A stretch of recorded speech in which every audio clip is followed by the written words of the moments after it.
Priority here is to support countries in a wide variety of countries. We revise the topics every year based on our engagements and based on feedback that we get from these workshops.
To have the ambition of net zero by 2050 is very important, and Vietnam should be commended for that.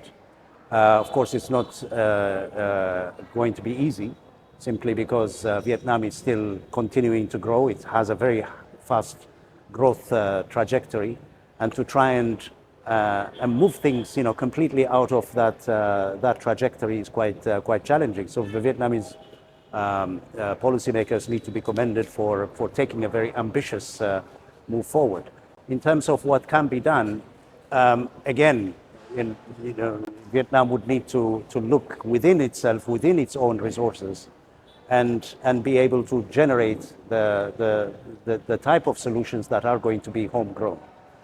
Some of which we're already seeing. For instance, I was actually quite impressed at how much renewable energy has made it into the energy mix in Vietnam. So already Vietnam is on a trajectory towards that net zero direction, but it's going to continue to be. It will require building new partnerships, building knowledge, and building the capacity within Vietnam, and also creating the investment environment for Vietnam to take on these opportunities. And the other thing I should add is also that Vietnam is not new to transformation. Vietnam has had many transformations in its history, in its recent history. The most recent one for me, which has been an incredibly impressive journey, has been the way in which Vietnam was able to close the energy access gap.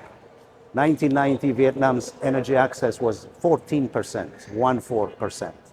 By 2021, Vietnam has closed it to 86%. So this is a country that has done extremely well when it matters. And so I think, this is a moment also for Vietnam that the net zero matters, and therefore I have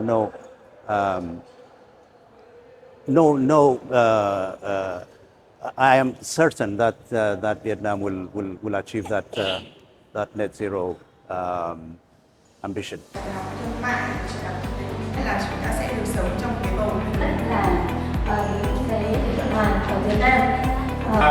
Các cái sự tham gia của bên ở đây and high carbon emission to the economy that rely more on renewable energy.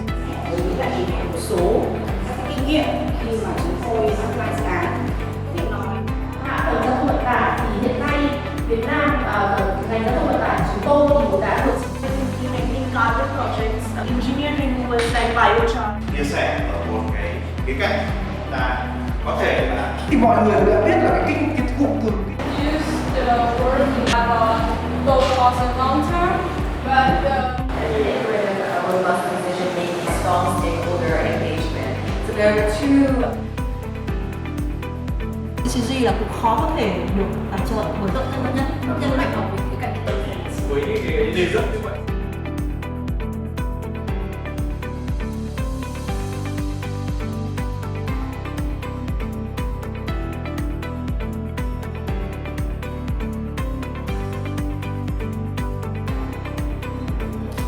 là họ có thể làm cái gọi là kinh tế tuần hoàn, bởi vì là nuôi đào hoa dâu thì rồi nó chết đi. một ít ý tưởng và gặp với lại cái đầu tư. But we also continue with iteratively meeting up with our stakeholders, engaging with our networks to make sure that we're really staying up to date.